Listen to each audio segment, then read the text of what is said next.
오늘 서문 시리즈가 52번째입니다. 2014년 8월 31일부터 서문 시리즈 1 창세기를 시작했으니까 3년 8개월이 흘렀습니다. 3년 8개월 동안 하나님은 성경 각 권에 서문 시리즈 징검다리를 뉴욕 우리 교회를 통해서 걷게 했습니다. 이제 6권이 남았습니다. 성경 각 책의 첫 문단인 서문을 통해서 각 책의 전부를 비추는 것은 하나님께서 우리에게 주신 특별한 은혜였습니다. 좀 주관적이지만 제가 보아온 책이나 경험을 통해서는 이전에도 이 성경 각 권의 책을 통해서 서문 시리즈를 본 적은 없고, 또 물론 요즘 이 시대에도 없었기 때문에 제가 이 교회를 처음 부임했을 때 나는 이 두 가지를 하면 이 교회에서 하나님 나에게 맡겨주신 사명은 어느 정도 감당할 것 같습니다 라고 스스로 생각했던 게, 첫 번째는 매일 새벽마다 챕터 하나씩 성경 66권 전부를 성도들에게 뉴욕 우리 교회를 통해 선포하는 겁니다. 지금 한 절반 정도 와 있습니다. 그리고 또 한 가지가 서문 시리즈인데 이제 거의 마무리가 되어 갑니다. 이 전무후무한 하나님의 발자국을 함께 걷는 은혜, 책의 처음인 서문 등대를 통해서 책의 전부를 비췄던 것처럼 우리에게도 그런 인생의 서문이 있습니다. 내가 처음 교회를 다녔을 때, 내가 처음 결혼했을 때, 내가 처음 아이를 낳았을 때, 내가 처음 공부를 시작했을 때, 내가 처음 이민을 왔을 때, 그 내 인생에 담아두신 서문의 등대처럼 내 인생의 처음의 등대가 있습니다. 사람들은요, 성경의 서문을 아주 주도면밀하게 주목해서 보거나 또 은혜를 받는 경우들이 많지는 않습니다. 훅 하고 지나갑니다. 하지만 이처럼 우리 인생에서 처음도 어느덧 지나와 버렸습니다. 하지만 이 모든 것들은 한 채의 오차도 없는 하나님께서 계획하시고 예비하신 특별한 은혜가 담겨있는 우리 인생의 징검다리인 줄로 믿습니다. 그래서 오늘 서문 시리즈를 통해서 성경 전체를 이 강단을 통해 세상을 향해 선포하게 하신 것처럼 오늘 여러분들이 인생에 담겨있는 서문 등대, 내 인생의 처음 등대가 여러분들의 인생 전체를 다시 한번 비출 수 있는 그런 은혜가, 깨달음이 있게 되기를 주님의 이름으로 축복합니다. 오늘은 빌레몬서입니다. 빌레몬서는 1장뿐입니다. 책의 전체가 1장이고 모두 다 25절 뿐입니다. 아주 짧죠. 이것이 전부인 빌레몬서는 하지만 성경 어떤 책과 비교해도 뒤지지 않는 복음의 아름다운 이야기가 담겨 있습니다. 그 이야기를 오늘 여러분들과 함께 그리스도의 이름 안에서 나누려고 합니다. 이 책에 나와 있는 주요한 등장인물이 있는데 한번 따라 해볼까요? 오네시모. 이 사람이 오늘 이 이야기에 주목받아야 될 주요 인물입니다. 이 오네시모라고 한 사람은 이 책 제목에 담겨있는 빌레몬, 이 책은 바울이 빌레몬에게 편지를 쓴 건데 본래는 빌레몬 집의 노예였습니다.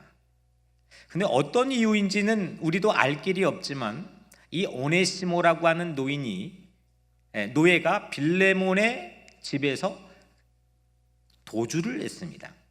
도망을 했습니다. 그 집에 나와 도주를 한 오네시모는 그러다가 당시 로마 감옥에 갇혀 있던 바울을 만나게 됩니다. 바울을 만나게 되어서 예수를 믿게 되었고 우리처럼 크리스찬이 되었습니다. 바울은 아주 깊은 사랑과 애정을 오네시모를 통해 갖고 있었기 때문에 계속해 자기 곁에 두고 싶지만, 자기와 동역하고 싶지만 다시 빌레몬에게 돌려보냅니다. 도망 나온 그 집으로 돌려보내는데, 도망 나왔기 때문에 돌려보냈을 때 어떤 대우를 받을지 우리는 짐작할 수가 없기 때문에 바울이 감옥에서 그 빌레몬에게 내가 다시 돌려보내는 이 오네시모를 선처를 해달라고 부탁을 합니다. 그 이야기, 부탁한 이야기가 오늘 우리가 읽은 빌레몬서입니다. 다시 말하면 이 빌레몬서는 사면 추천서입니다. 사면해 달라. 전과 같이 노예로 대우하지 않고 우리와 똑같은 동역자의 레벨로 다루어 달라. 그런 레퍼런스를 담아서 바울이 정성스럽게 편지를 보낸 이야기가 이 빌레몬서의 이야기입니다. 그럼 빌레몬 집이 어디 있느냐? 이걸 추정하려면 골로새서 4장 9절에 보면 신실하고 사랑을 받는 형제 오네시모를 함께 보내노니 그는 너희에게서 온 사람이라. 그들이 여기 일을 다 너희에게 알려주리라. 아멘. 빌레몬 집은 그래서 이 말씀에 비추어 추정해 보면 골로새라고 하는 도시에 있었습니다. 골로새 교회에 익숙하죠. 골로새라고 하는 곳에 이 빌레몬의 집이 있었는데, 바울과 오네시모가 살았던 이 골로새는 아주 먼 거리입니다. 그냥 지금 잠깐 상상을 해보면 바울은 이태리 저 밑에 그 장화같이 생긴 나라죠. 그 밑에 로마라는 곳에 감옥에 갇혀 있습니다. 근데 거꾸로 북쪽까지 올라가면은 뭐 스위스가 있고 또 오스트리아가 있고 또 뭐가 있죠? 헝가리가 있고 또 크로아티아가 있고, 그래서 한참을 지나가지고 터키 바로 국경 근처까지 가야 됩니다. 아주 먼 거리입니다. 어떻게 하다 여기까지 도망 나왔는지는 우리는 정말 짐작이 되지 않지만, 골로새에서 로마까지 먼 거리를 도망 왔을 때 오네시모는 분명한 건 도망자였습니다. 무익한 사람이었습니다. 하지만 이제 바울이 따뜻한 사면 추천서를 가슴에 품고 그 편지를 가슴에 품고 이젠 거꾸로 로마에서 골로새로 돌아가는 오네시모는 완전 전혀 딴 사람이 되었습니다. 도망 나왔을 때 오네시모와 다시 돌아갈 때 오네시모는 완전 다른 사람입니다.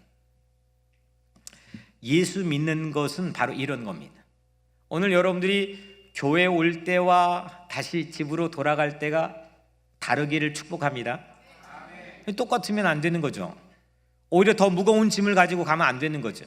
오늘 주님이 예비하신 그 위로하심과 주님이 예비하신 놀라운 은총을 여러분들이 받고 얼굴이 환해져 가지고 용기 있게 세상으로 나가야 오늘 예수 믿는 우리 삶의 표징이 우리 삶에 나타나는 거 아니겠습니까? 세상에 어떤 근심, 걱정, 우수사리에 얽매여 살아왔다 할지라도 오늘 오네시모처럼 이 교회에 와서 주님 만나고 돌아간 여러분들의 발걸음이 씩씩하고 용기 있고 가볍게 되기를 주님의 이름으로 간절히 축복합니다. 오늘 11절에 그가 전에는 내게 무익하였으나 이제는 나와 네게 유익함으로 했습니다. 예수를 만나면 무익한 사람이 유익한 사람으로 변화되는 줄로 믿습니다. 아무 필요가 없는 사람, 이제 도망까지 가버렸으니까 이제 뭐 어디에서 기대고 유익을 기대할 수 없는 사람, 이 사람이 예수 믿고 바울 만나 예수 믿고 크리스찬이 되어서 나 바울과 이제 너에게도 유익한 사람이 되었으므로 했습니다. 고린도서 5장 17절 누구든지 그리스도 안에 있으면 뭐죠? 새로운 피조물이라 이전 것은 지나갔으니 보라 새 것이 되었도다. 아멘. 예. 이게 너무 이 말씀을 읽을 때마다 통쾌합니다. 이전 것을 지나가게 하고 이전 것을 지우게 할 게 세상에 어디 있습니까? 근데 오늘 그리스도 안에 있으면 오네시모에겐 모든 이전 것이 다 지워지는 믿습니다. 오늘 여러분들의 인생에서도 이전 것, 지난 한 주간 동안 내 가슴 아팠던 어린 시절의 상처부터 모든 억울하고 내 마음속에 있던 모든 죄의 무거운 짐까지, 두려움과 불안과 걱정과 나를 움쩍움쩍 못하게 하는, 쪼그라들게 만드는 세상의 이 무거운 짐들, 이 모든 것들 다 지나가고 새 것이 되는 그런 주님의 은혜의 날 되기를 주 이름으로 간절히 축복합니다. 이 말씀에 검증된 열매가 오네시모 아닙니까? 그리스도 안에 있으면 새로운 피조물이라, 이전 건 다 지나갔으니 보라 새 것이 되었도다. 그리스도 안에 있으면 새 것이 된다. 이거를 실증으로 보여준 사람, 검증한 사람의 열매가 오네시모입니다. 도망자일지라도 괜찮습니다. 낙오자일지라도 괜찮습니다. 어떤 죄 가운데 빠져 있을지라도 괜찮습니다. 세상의 지탄과 비난을 받아도 괜찮습니다. 구제불능이어도 괜찮습니다. 나를 자학하고 좌절이 빠져 있어도 괜찮습니다. 오직 그리스도 안에 있으면 이전 것은 지나가고 새 것이 되어 새 날을 맞이하게 될 줄로 믿습니다. 여러분, 과거를 지우려고 딴 노력과 시도를 중지하십시오. 오직 그리스도 안에 거하는 거에 주목하십시오. 여러분 모두는 새 사람이 될 것입니다. 그러면 두 번째로, 이렇게 새 사람이 되었는데 오네시모는 어떤 새 사람이 되었느냐 이겁니다. 오늘 12절에 네게 그를 돌려보내노니 그는 내 신복이라. 아멘. 한번 따라해 볼까요? 그는 내 신복이라. 쫓기는 도망자였던 오네시모가 바울의 신복이 되었습니다. 사전을 보니까 신복이라고 하는 말은 마음 놓고 일을 맡길 수 있는 충성된 사람을 신복이라고 부릅니다. 영어 성경에 보니까 right hand man, 그러니까 오른팔, 한국말로 오른팔입니다. 이 신복이라는 말이 요즘엔 약간 그 의미가 바래져서 정치판이나 조직폭력배들이 사용할 법한 느낌 때문에 좀 거북하게 들리기도 합니다. 그런데 이 말씀 안에 담겨있는 신복은 그 의미를 훨씬 뛰어넘어 버립니다. 물론 우리가 살아가면 때로는 조직폭력배 안에 갖고 있는 의리만도 못할 때가 참 많이 있지만, 하지만 그 의미 훨씬 이상의 신복이라고 하는 의미를 오늘 이 설교를 통해 주님 우리에게 깨닫기를 원하십니다. 오늘 우리 가지고 있는 이 개역 개정판의 12절을 보니까 신복 이 글자 옆에다가 일하고 괄호로 되어 있을 겁니다. 대부분의 성경 그렇게 되어 있을 거예요. 안 되어 있는 성경은 새로 바꾸십시오. 그리고 아래쪽에 보니까 일하고 그 페이지 아래쪽에 일하고 헬 점 뭘로 써 있어요? 아유, 다들 괜찮은 성경을 갖고 있네.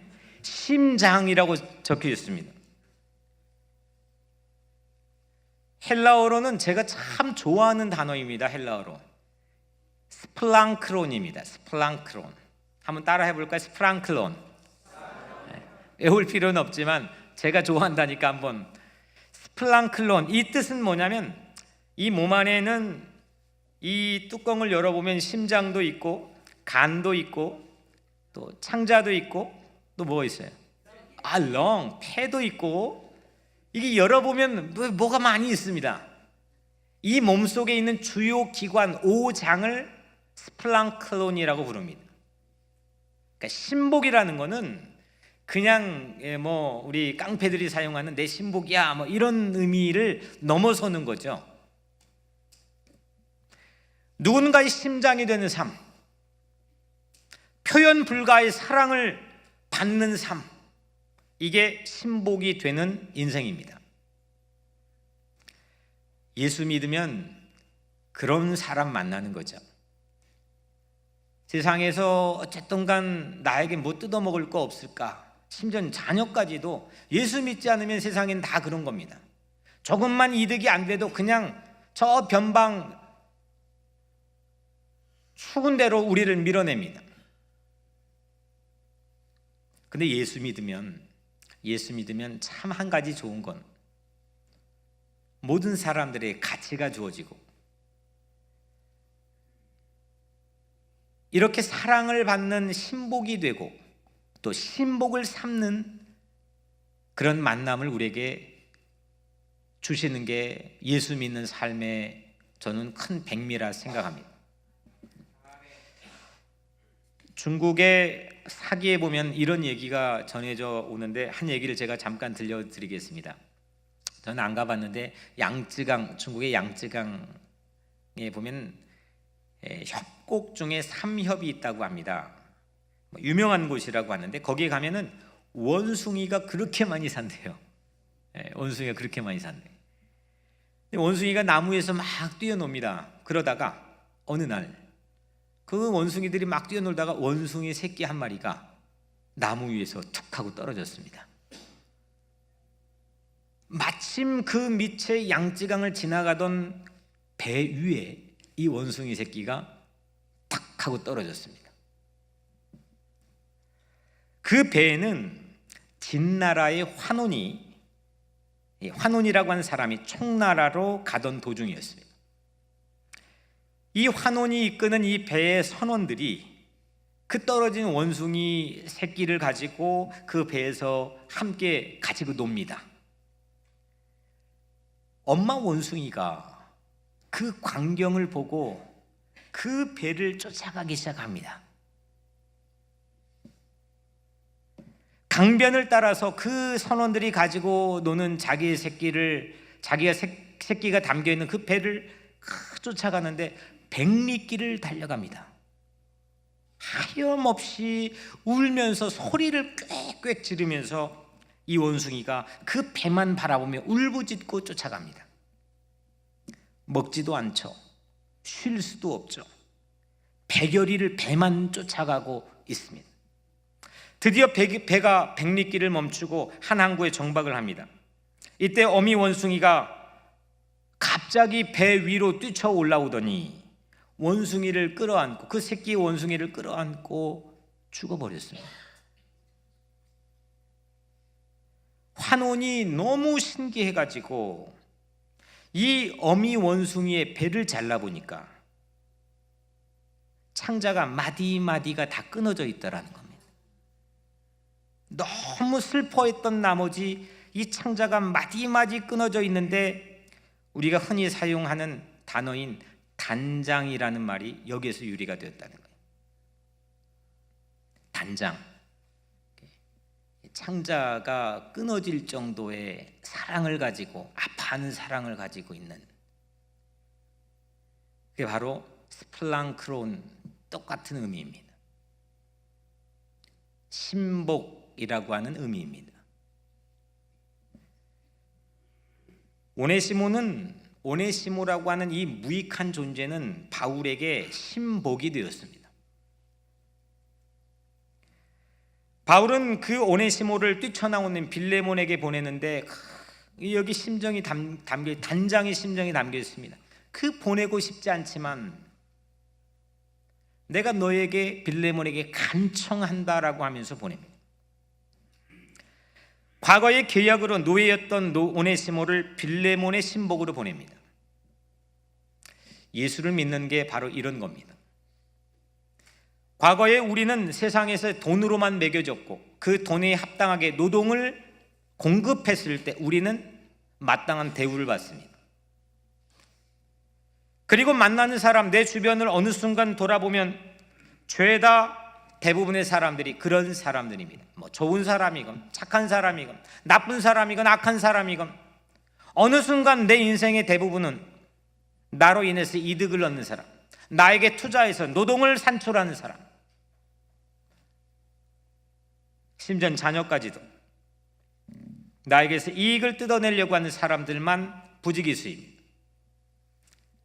그래서 때로는 우리는 오네시모처럼 거기를 뛰쳐나오고 싶을 때가 있습니다.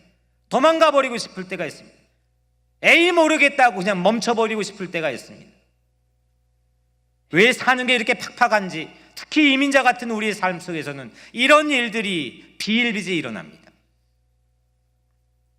그런데 예수를 진짜 믿고 난 후에 우리 주변을 돌아보면 새로운 만남, 귀한 만남들이 있게 될 줄로 믿습니다. 우리 교회는 그런 교회 될 줄로 믿습니다. 누군가 나를 위해 단장의 마음을 가지고 나도 모르는 사이에 나를 위해 기도해 주는 사람이 내 주변에 있습니다. 아무 이득 없이 나를 위해서 헌신해 주는 사람이 내 주변, 나도 모르는 사이에 내 주변에 있습니다.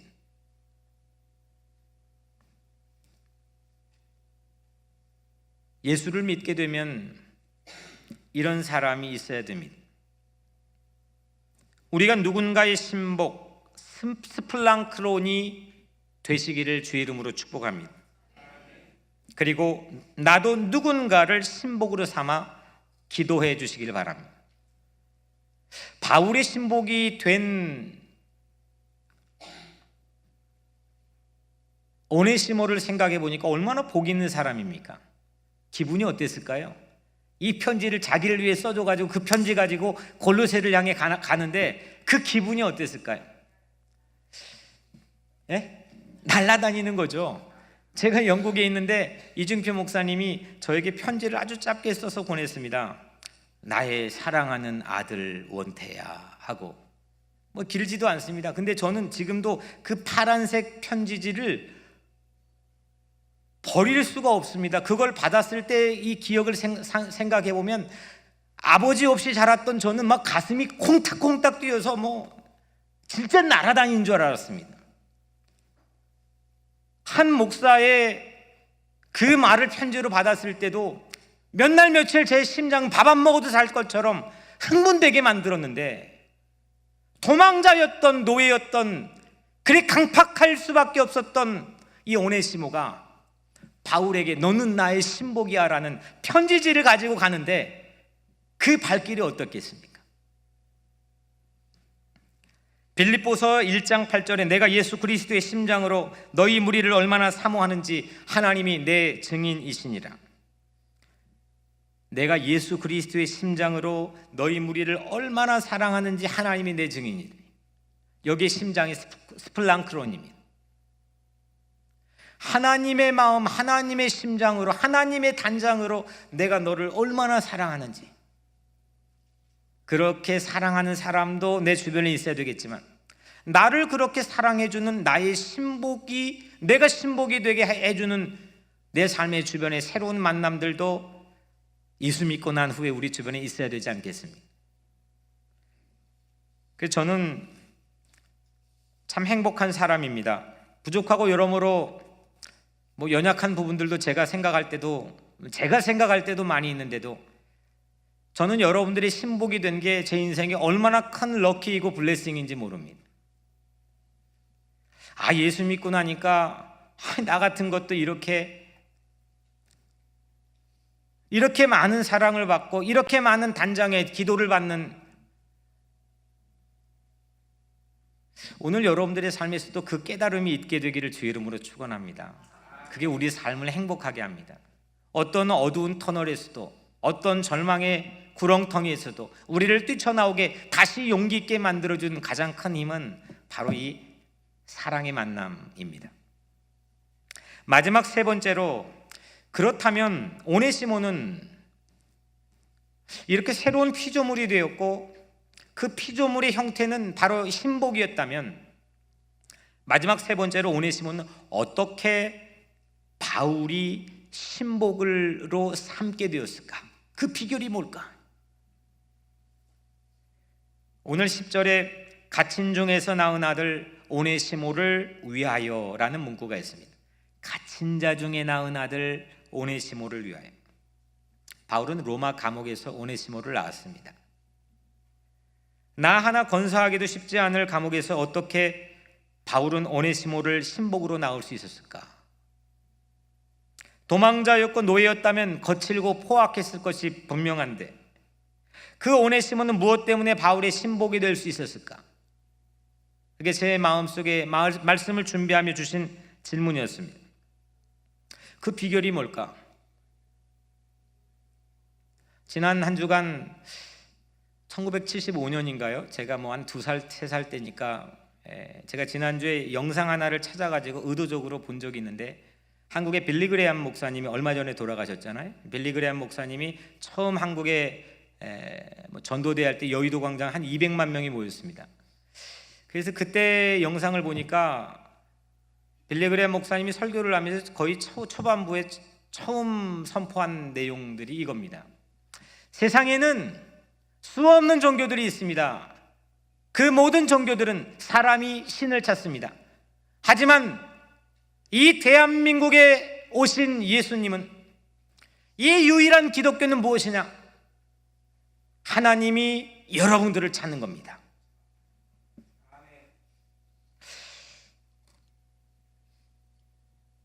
오네시모는 바울의 신복이 되기 위해 특별한 노력을 한 흔적이 전혀 없습니다. 아무것도 하지 않았습니다. 오히려 계속해서 꼬이는 인생길에 서 있었습니다.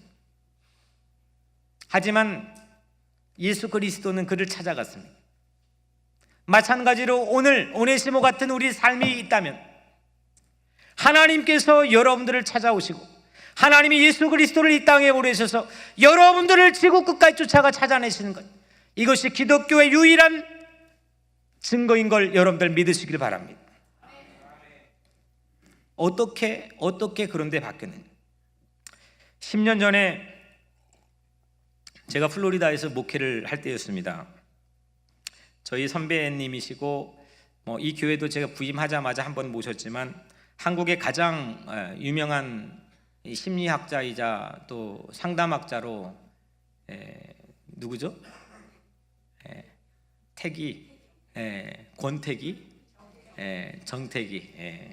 정태기 목사님과 10년 전에 한 식탁에서 몇 시간 이야기를 나눴습니다. 그때 들은 이야기가 갑자기 하나가 계속 한 주간 내내 생각이 났습니다. 이걸 정확한 이야기가 기억이 나지 않는데 전화를 할까 계속 미루다가 오늘 설교 준비하면 새벽 4시 15분에 한국에 전화를 했습니다. 정태기 목사님이 제게 그 이야기를 또 한참 동안 그 새벽에 들려줬습니다. 저는 열심히 받아 적어서 오늘 그 이야기를 잠깐 여러분들에게 소개를 하려고 합니다. 과거에 70년도에 한국의 중앙정보부 아시죠? 그 아주 무서운 곳이죠. 날아가던 새들도 떨어뜨린다는 막강한 권력을 가지고 있는 곳입니다. 그 중앙정보부는 주로 사람들을 두들겨 패는 곳입니다. 그래서 거기에 한 사람이 취직을 했는데 체육대학을 나온 이 아주 건장한 사람이 취직을 했습니다. 아까 보이는 것 같았는데 우리 김태곤 집사님 어디 계세요? 김태곤 집사님처럼 이렇게 건장한 체격을 가진 분이 중앙정보부에 취직을 했습니다. 사람을 아무렇게나 이게 때리는 사람들은 자칫 잘못하면 죽어요. 왜냐면 급소를 잘못 때려가지고. 근데 이게 체육대학을 나온 사람은 급소를 때리지 않아야 죽지 않기 때문에 거기에 딱 적절한 사람이었습니다. 그래서 이 사람은 취직을 한 이유가 사람을 두들겨 패기 위해 취직을 했습니다. 고문하기 위해 취직했습니다. 당연히 교회를 안 다녔습니다. 남산 중앙정보부 거기에 오면 그 사람의 증언에 따르면 장관이든 뭐 대기업의 회장이든 거기만 오면 전부 다 얼굴이 새파래지고 겁을 먹는다는 겁니다. 처음에 거기에 오면 고문을 안 한대요. 이틀 동안 복도에 세워놓는답니다. 그냥 아무것도 안 하고 팬티만 입혀가지고 복도에 이틀 동안만 세워놓는대요. 근데 한결같이 한 사람도 빠지지 않고 모든 사람이 이틀을 넘기지 않고 울면서 옷에다가 오줌을 싼답니다. 무서워가지고. 이 체육대학을 나와 취직한 이 사람이 이걸 광경을 계속 지켜보면서 야, 중앙정보부의 위세가 이런 거구나 알기 시작했습니다. 어느 날 한 사람이 그 중앙정보부에 잡혀왔습니다. 그런데 이 사람이 한 번도 보여주지 않았던, 전혀 꿀리지 않고 전혀 기죽지 않고 오히려 막 소리를 지르면서 사람들을 훈계하더라는 거예요. 그 사람이 목사였습니다. 저는 아니고요. 그 사람이 목사였는데 이름이 문익환이었습니다. 제 인생의 라이프에 저에게 영향을 준 3인 중에 한 분이시죠. 그 문익환은 또 한편 자기를 고문하려고 하는 그 젊은 사람을 따뜻하게 품어줬대요. 문익환 목사님이 감옥에서 의술을 배웠는데 파스요법을 배워서 책까지 냈거든요. 이 가난한 사람, 또 죄인들, 이런 사람들 아픈 곳 대갖고 파스로 침을 놓는 겁니다. 아니, 고문하려고 하는 사람 손을 잡고 그 파스요법으로 붙여줬다는 거예요. 이것을 보고, 이 놀라운 광경을 보고 이 사람이 충격을 받았습니다. 그리고 1년 후에 그는 중앙정보부에 사직서를 내고 친구를 따라 교회를 다녔습니다. 그러다가 서울신학대학에 입학을 하게 되었고 이후에 천호동의 한 교회의 목사가 되었습니다. 그리고 지금은 천호동의 가장 큰 성결교회 목회를 하고 있다는 겁니다. 이 성결교회 목사님은 문익환 목사님이 감옥에서 나온 신복이 되었습니다. 요즘에 한국에 아주 대단한 인기를 끌고 있는 1987이라고 하는 영화에서 박정철이라고 하는 청년을 고문해 죽게 한 그 서슬퍼런 남영동 중앙정보부, 거기에서 그 중앙정보부의 신복이 되는 사람이었는데 이 사람이 예수 믿고 난 다음부터 목사가 되었습니다.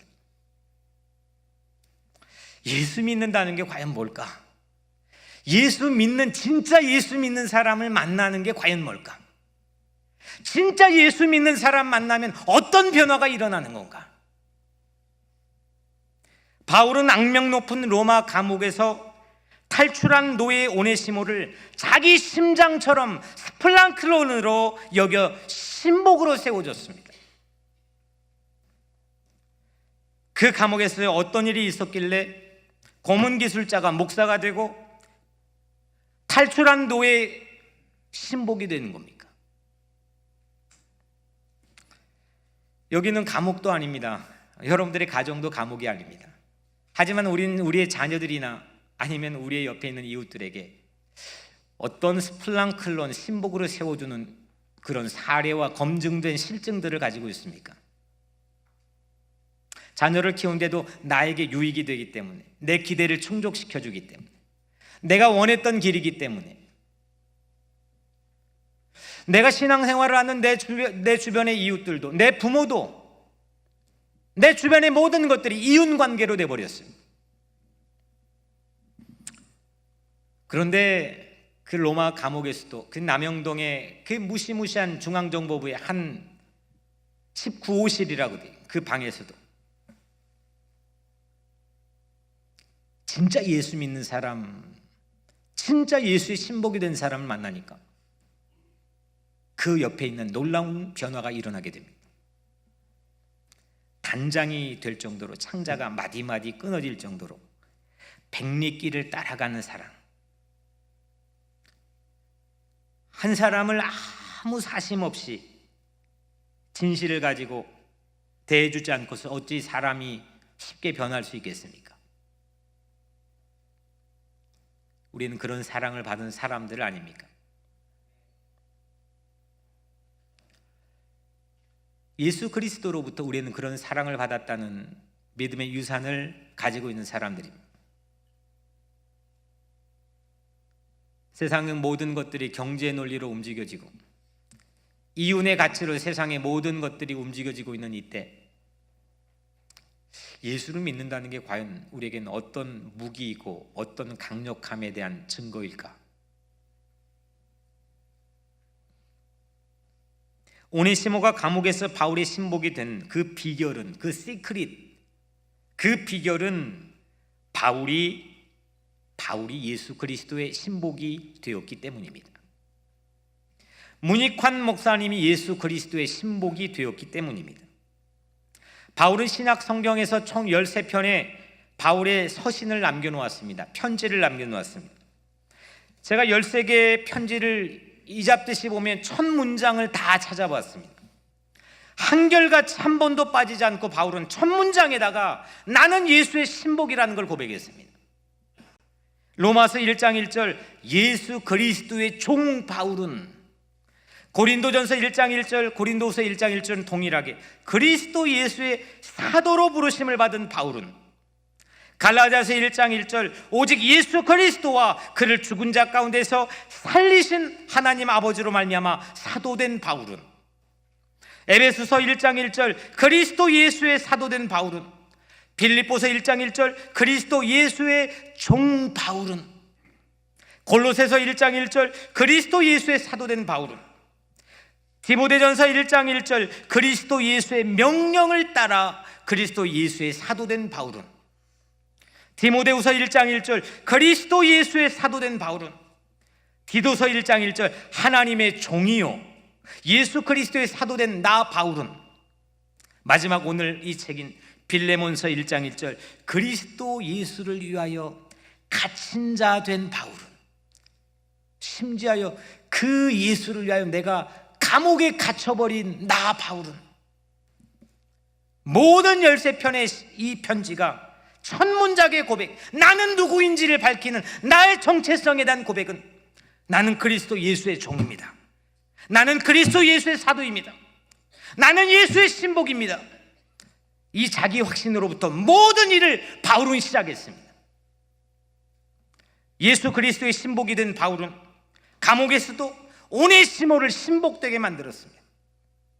우리는 모두 예수 그리스도의 신복입니다. 아멘. 십자가에서 단장이 되시도록 백리길 천리길이 뭡니까? 만리길, 우리 따라오시며 대신 죽으신 그 사랑으로 우리는 예수 그리스도의 이미 신복이 된 줄로 믿습니다. 그리고 올해 우리 교회에게 주신 비전 말씀인 사도행전 1장 8절 예수 그리스도는 땅끝까지 너는 증인이 되어서 신복을 삼으라고 말했습니다. 만민에게 복음을 전파하여 내 제자를 만들라 했습니다. 바울은 빌레몬에게 편지를 부탁합니다. 오늘 18절 그가 만일 내게 불의를 하였거나, 만일 너에게 빌레몬 너에게 그가 오네시모가 많이 불의를 행했거나 너 빌레몬에게 빚진 것이 있으면 그것을 내 앞으로 계산해라. 바울 내 앞으로 계산해라. 빌레몬에게 빚진 오네시모의 채무를 바울이 대신 갚아주겠다고 하는 그런 다짐입니다. 오직 이것을 통해서만 신복을 삼을 수 있습니다. 우리는 빚진 것을 대신 십자가에서 계산해 주신 예수 그리스도의 사랑, 그 사랑이 우리를 구원해 주시고 우리가 그분의 신복이 되게 삼아 주셨습니다. 사랑하는 성도 여러분, 여러분 주변에 누가 있습니까? 11번째 홈커밍이 28일 남았습니다. 28일은 예수 그리스도의 증인, 나는 예수 그리스도의 신복이 되는 계절로 삼기를 주의 이름으로 축복합니다. 이 사순절 기간 동안 바울처럼 우리의 신복을 잉태하고 우리의 신복을 출산할 수 있게 되기를 주의 이름으로 축복합니다. 자기 집을 뛰쳐나온 이 시대의 오네시모를 찾읍시다. 가정에서, 직장에서, 뉴욕과 뉴저지에서 서지는 오네시모를 찾기 위해 하나님께서 우리 교회에 보내주신 약속의 땅입니다. 사랑의 사순절 계절을 맞읍시다. 오늘 여러분들 각자의 모든 삶에 오네시모가 받았던 이 신복의 놀라운 은총, 스플랑크론의 은총, 단장의 은총이 주님으로부터, 그리스도 예수로부터 오늘 여러분 모두에게 임하게 되기를 주의 이름으로 간절히 축복합니다. 기도하겠습니다.